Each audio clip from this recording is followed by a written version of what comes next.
अस्सलाम वालेकुम दोस्तों, वेलकम करते हैं आपका राकिब ज़िया की यूट्यूब चैनल में। दोस्तों, बीएलबी का एंट्रेंस 2023 आने वाला है। बहुत जल्द उसकी नोटिफिकेशन आ जाएगी। इसलिए जितने भी स्टूडेंट्स हैं जिन्होंने 10+2 किया है या जो 10+2 में अपीयर हो रहे हैं, so in the month of May और June the notification from the university of Kashmir shall out. तो इसलिए आप आज से ही तैयारी करें और हमारी जो चैनल है राकिब ज़िया, इस पे आपको अपडेटेड इन्फॉर्मेशन मिलेगी। जो भी आपको एंट्रेंस के रिगार्डिंग होगा, चाहे वो लेक्चर सीरीज हो, चाहे वो सिलेबस हो, चाहे वो प्रीवियस पेपर्स हो या बाकी जो कट ऑफ मेरिट हुआ है प्रीवियस पेपर्स में। तो आज भी हमने इसी सिलसिले में एक वीडियो बनाया है। ये है बीएलएलबी एंट्रेंस जो है 2022 का एंट्रेंस पेपर जो कश्मीर यूनिवर्सिटी की तरफ से आया था, उसको हमने यहाँ पे फुली सॉल्व किया था। तो आज जो हमारा एंट्रेंस टेस्ट है जो है होने वाला है 2023 का, तो उन स्टूडेंट्स के लिए ये जो है पेपर बहुत ही इंपॉर्टेंट है ताकि उनको पता लगेगा कि how they have to prepare.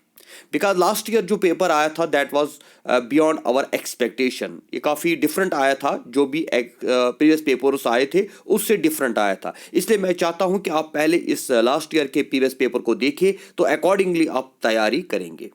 तो आइए दोस्तों, आपका इंतज़ार ख़त्म करते हैं। अब आपको चले डायरेक्टली हम लाएंगे, आपके सामने आएगा प्रीवियस पेपर और हम उसको सॉल्व करेंगे आपके सामने। और इससे पहले कि हम उस पे जाएं, मैं आपसे चाहता हूं कि आप इस चैनल को ज़रूर सब्सक्राइब करें। नीचे डिस्क्रिप्शन में लिंक दिया है टेलीग्राम का, व्हाट्सअप का, फेसबुक का, उसको भी ज्वाइन करें ताकि ये पेपर हम वहाँ पे आपके साथ शेयर करें। और भी बाकी जो अपडेट इन्फॉर्मेशन आएगी, जो स्टडी मटेरियल होगा, करंट अफेयर्स के ऊपर हमारे वीडियोस आएंगे या जो पीडीएफ फाइल्स है, वो हम सारा वहाँ पे आपके साथ शेयर करेंगे। और अगर आपने अभी तक हमारी चैनल को सब्सक्राइब नहीं किया तो उसको सब्सक्राइब करें और ग्रुप को भी ज्वाइन करें। और जिनको भी पीडीएफ चाहिए प्रीवियस पेपर्स का या सॉलिड पेपर का, तो वो हमें व्हाट्सएप पे कांटेक्ट करें, हम उनको साथ ये शेयर करेंगे ज़रूर। तो आइए दोस्तों, ये देखते हैं जो लास्ट ईयर का पेपर आया था कश्मीर यूनिवर्सिटी का school of law entrance test 2022 5 year BLLB. इसमें टोटल क्वेश्चन जो होते हैं दैट इज 60 और इसके लिए जो टाइम होता है दैट इज 70 मिनट्स। यानी 70 मिनट के अंदर आपको 60 एमसीक्यूज करने होते हैं। इसका ऑलरेडी हमने दिया है syllabus: Indian polity, economy, history, geography, science and technology, reasoning, mental ability, legal aptitude, current affairs, उसी में से ही आता है। तो आइए देखते हैं पहला क्वेश्चन क्या आया था। विच of the following was repelled by the centre under the forms law repel act 2021। 2021 में जो नया कानून पार्लियामेंट ऑफ इंडिया ने पास किया, तो उसमें कौन सी चेंजेस लाई गई थी? इसका सही आंसर है B, farmers produce trade and commerce promotion and facilitation act 2020। Question number 2 is which of the following e-fish market app was launched by the state of Assam recently? तो आसाम में कौन सा ई फिश मार्केट जो है app launch किया गया, उस app का नाम क्या था? दैट इज फिश वाले, A. Question number 3 is which of the following is true about Atacama. Atacama के बारे में क्या सही है? It is considered as driest desert in the world. ये एटेकेमा क्या है? ये ड्राइएस्ट डेजर्ट है वर्ल्ड के अंदर। Question number 4, which among the following layers of soil is dominated by organic matter? तो इसका सही आंसर है C, O horizon. Then question number 5 is which Indian state shares the longest land boundary with Nepal? Nepal के साथ जो boundary India share करता है उसका नाम क्या है? सॉरी, उस स्टेट का नाम क्या है जिसके साथ नेपाल का ज्यादा जो है बॉर्डर शेयर होता है? दैट इज उत्तर प्रदेश यानी UP. In which of the following states of India is the Pakke wild life sanctuary located? Pakke wild life sanctuary किस स्टेट के अंदर है इंडिया में? तो इसका सही आंसर है Arunachal Pradesh, D. Committee on comprehensive financial services for small business and low income house holders is also known as. इसको क्या बोलते हैं? निचिकेट मोर कमिटी। उस कमिटी का नाम क्या था? बी इसका सही है। Then question number 8, which of the following is considered as component of goods and services tax GST? तो इसमें से कौन सा जो है कंपोनेंट जीएसटी में आता है? तो इसका सही आंसर है B, goods revenue neutral rate. Then question number 9, the book general theory of employment interest and money is written by, इस general theory of employment interest and money is written, इस किताब को किसने लिखा है? इसका सही आंसर है J.M. Keynes। Which among the following would be an area of interest for someone who is interested in studying national income? तो इसका सही आंसर है C, macroeconomics. Which of the following defines foreign exchange rate? Foreign exchange rate को किसने define किया है? The price of domestic currency with respect to another currency. The financial situation where the government spends more that it collects by way of revenue is referred to। ये आपको समझना है, उस situation को क्या कहा जाता है। ये बजट के बारे में पूछा गया है, जब गवर्नमेंट ज़्यादा खर्च करती है जितना वो कलेक्ट करती है, जितना उसको रेवेन्यू कलेक्ट होता है। तो इसका सही आंसर है B, budget deficit. Who among the following is responsible for delivering the budget speech in the लोक सभा? बजट स्पीच जो है लोकसभा में कौन देता है?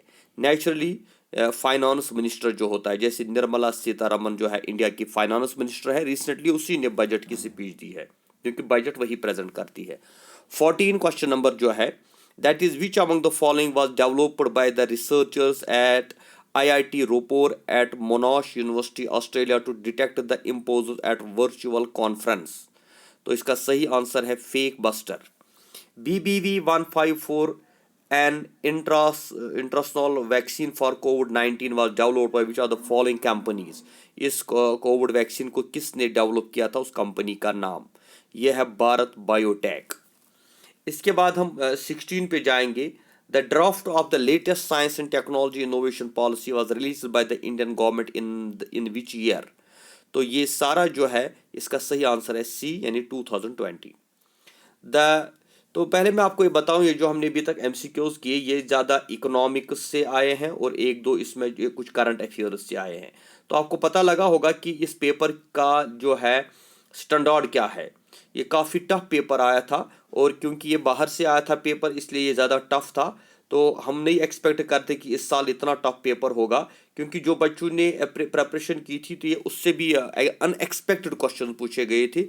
लेकिन यहाँ पे 17 पे आप जाएंगे, the 2021 Nobel prize for chemistry was awarded to Benjamin List and David WC MacMillan for which of the following. तो नोबेल प्राइज से ज़रूर एक क्वेश्चन आता है। अब इस साल तो 2022 का नोबेल प्राइज आएगा, लेकिन ये नहीं आएगा कि किसको मिला, बल्कि ये कहते हैं कि किस थ्योरी के लिए उनको ये दिया गया था। तो इसलिए आपको नोबेल प्राइज में पूरा ये पढ़ना है। तो ये है development of asthmatic organ catalysis. How many medals did India win at 2022 winter Olympic held in China from 4th to 20th फरवरी? जो चाइना में विंटर ओलंपिक हुआ था, तो इसमें इंडिया ने कितने गोल्ड मेडल लिए थे? इसमें है 0, यानी क्योंकि कोई मेडल नहीं दिया था। Which country won the highest number of India in medals at the 2020? किस कंट्री को सबसे ज़्यादा, ये भी इसी के रिलेटेड आया है। तो इसमें आपको याद रखना है कि जो ओलंपिक गेम्स हुई है या जो स्पोर्ट्स गेम्स होंगी ना 2022 में जो हुई है, तो उनके बारे में आपको क्वेश्चन पूछा जाएगा। तो इसका सही आंसर है से Norway. Which Indian institute recently announced the establishment centre of excellence on quantum technologies? तो इसका सही आंसर है B, IIT Delhi. Which of the following can be considered as synonym of word patronage? Patronage यानी ये English portion से आया है। Patronage का जो है सिनोनिम क्या है? तो वो है support. Which of the following can be considered as antonym of magnesium? Magnesium का एंटोनियम क्या है? तो दैट इज सेल्फिश। तो ये 22 क्वेश्चन जो आए हैं, ये इसमें इंग्लिश, इकोनॉमिक्स, पॉलिटिकल साइंस और करंट अफेयर्स है। उसके बाद उन्होंने यहाँ पे लाया है पैसेज लिया है 23 से लेकर 25 तक। ये पैसेज आपको हर इस साल भी आ सकती है, और इसका आंसर इसी में मिलता है। ये जो क्वेश्चंस के रिलेटेड आए हैं 23 वाला ऑब्जेक्टिव, 24 जो है, या 25 जो है। उसके बाद यहाँ पे जो एक सीरीज़ आई है, ये आपको मैथमेटिक्स पोर्शन से, रीजनिंग पोर्शन से आएगा। 26 की जैसे select the set in which the numbers are release in the same manner. तो ये 2, 8 ये सीरीज़ जो है आपको समझनी है। और यहाँ पर ये 27 का जो MCQ देखेंगे, END इज कोडेड है FGP। तो END को कोड किया गया है FGP, यानी इसका मतलब है यहाँ पे E है, इसके बाद आता है F, यहाँ पे N है तो इसका मतलब इसके बाद आता है P, यहाँ पे D है तो इसका मतलब D के बाद आता है EFG, यानी दो वर्ड्स का डिफरेंस रखा गया है। तो तो इसी पैटर्न पे आपको यहाँ पे लिखना है वॉर का क्या आएगा। तो जो 27 MCQ है वॉर, तो इसमें W जो है इसके बाद X आएगा, A जो है इसके बाद A B नहीं C आएगा, R जो है उसके बाद ST नहीं U आएगा, यानी D सही आंसर है। इसी तरह कंप्लीट द फॉलोइंग सीरीज 1 2 6 15 31 56 92, तो इसमें कितना डिफरेंस रखा गया है ये भी आपको यहाँ पे समझेगा। Then the sum of age of 3 children, ये भी रीजनिंग का क्वेश्चन आया है।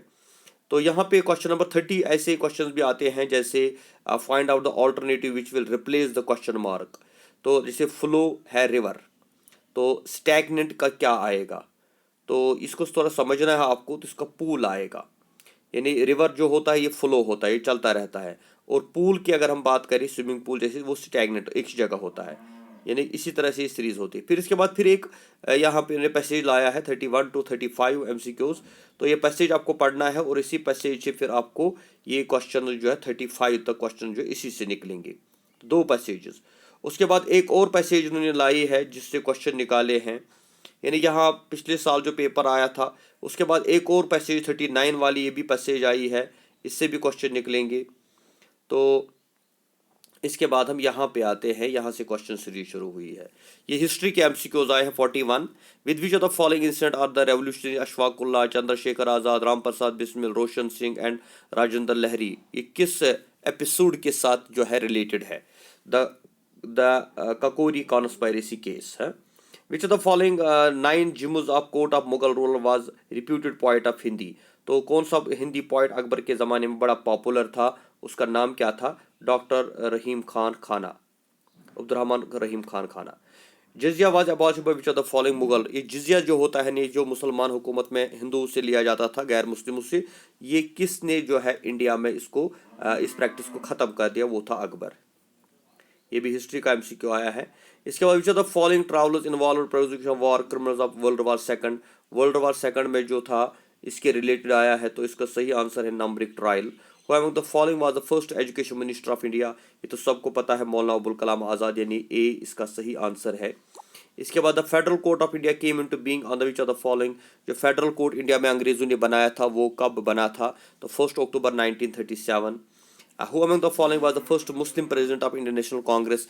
इंडियन नेशनल कांग्रेस का जो पहला मुस्लिम प्रेसिडेंट कौन था? बदरुद्दीन ताइब जी सी है। Which provision of Indian constitution requires state to endeavour to protect improve the environment and safeguard the forests, तो ये इसमें कौन सा आर्टिकल आता है? ये पॉलिटिकल साइंस से पूछा है, इंडियन पॉलिटी से, article 48A। Who among the following held the charge of external affairs commonwealth relation in the first cabinet Indian independent India, तो एक्सटर्नल अफेयर्स का चार्ज किसको दिया गया था जब इंडिया आज़ाद हुआ था? तो इसका सही आंसर है B जवाहरलाल नेहरू, यानी ये जो प्राइम मिनिस्टर था पहला इसी के पास था। 50 की हम बात करें, who among the following laws in concern the obligation of public authorities to facilitate the access information to Indian citizens, इसके लिए कौन सा कानून इंडिया में रखा गया है? तो that is D, the right to information act 2005। Which of the following vaccine is featured on India's Commonwealth postal stamp? Covid vaccine, किस कोविड वैक्सीन के रिलेटेड ये आया है? तो इसका है Covax. Which of the following tennis players was barred from playing the Australian Open tennis for his visa was cancelled due to the COVID-19? ये कोविड-19 की वजह से इसका वीज़ा जो था कैंसिल हुआ था, वो था नोवक डिजोविक। Which of the following financial institution responsible for releasing digital payment index? Digital payment index जो होता है ये कौन रिलीज करता है? Reserve bank of India. C. Who among the following wrote the book The Excellent Prime Minister, The Making and Unmaking of Manmohan Singh, ये किसने लिखा था? बड़ी इंपॉर्टेंट किताब है, ये लिखी थी संजीवा बारू ने। In which the following state is the Jangjak iron ore mine located, ये किस स्टेट के अंदर है ये और iron mill? That is Odisha. Which of the following components found on the surface of planet Mars, ये साइंस से पूछा गया है, तो इसका सही आंसर है ferric oxide. Then question number 57, which of the following considered as the theoretical boundary with solar winds cannot reach, तो इसका सही आंसर है A, यानी हॉलिस्कोप। Jagmunda mine locate in the state of Jharkhand और फेमस फॉर, तो इसका सही आंसर है D, यानी इसमें कोई सही नहीं है। Which of the following is the largest area wise union territory of Jammu and union territory of India, तो यूनियन टेरिटरी जो सबसे बड़ी है इंडिया के अंदर वो कौन सी है? यह है लद्दाख, क्योंकि इसका एरिया काफ़ी ज़्यादा है। The international space station orbit of following layer of earth atmosphere जो है ये कौन सा है? ये इसको बोलते हैं थर्मोस्फेयर। यानी ओवरऑल अगर देखा जाए तो ये जो पेपर था ना, ये ज़्यादा टफ भी पेपर नहीं था, लेकिन अब जो है बच्चों को पता नहीं होता है किस वजह से, क्योंकि लास्ट ईयर के जो पेपर्स आए थे वो काफ़ी इजी होते थे। लेकिन फिर भी मैं बताऊं, इसकी आंसर की भी यहाँ पे आपको मिल जाएगी, ये मैं आपको ग्रुप पे सेंड करूँगा। और साथ ही यहाँ पे आपसे रिक्वेस्ट है कि आपने जो है डियर फ्रेंड्स जो है आप हमारी सब चैनल सब्सक्राइब करें राकिब जिया को, ताकि फ्री लेक्चर्स गाइडेंस आपको वहाँ पे मिल जाएगी। और साथ ही हम आपको बताना चाहेंगे कि करंट अफेयर्स जो होते हैं 1 साल के, वो आप ज़्यादा पढ़ें, क्योंकि करंट अफेयर्स की को जब हम पढ़ते हैं तो उसमें हमारा पॉलिटी, इकोनॉमी जो है या स्पोर्ट्स, मीडिया वगैरह सारी चीज़ें उसमें आ जाती है। उसके लिए एक करंट अफेयर्स आता है जो हम आपके साथ ग्रुप पे भी शेयर करेंगे। कंपटीशन सक्सेस रिव्यू आता है मंथली, वो आप पढ़ते रहें, उसमें आपको पूरी इन्फॉर्मेशन मिल जाएगी। तो आई थिंक अगर वो आप पढ़ेंगे तो सारा पेपर आपका ऑलमोस्ट हो जाएगा। बाकी आपको घबराने की ज़रूरत नहीं है, डरने की ज़रूरत नहीं है, आप हमारे चैनल पे रहिए, इंशाल्लाह आपको अपडेटेड इन्फॉर्मेशन सारी इसके साथ मिल जाएगी। थैंक यू वेरी मच, खुदा हाफिज़।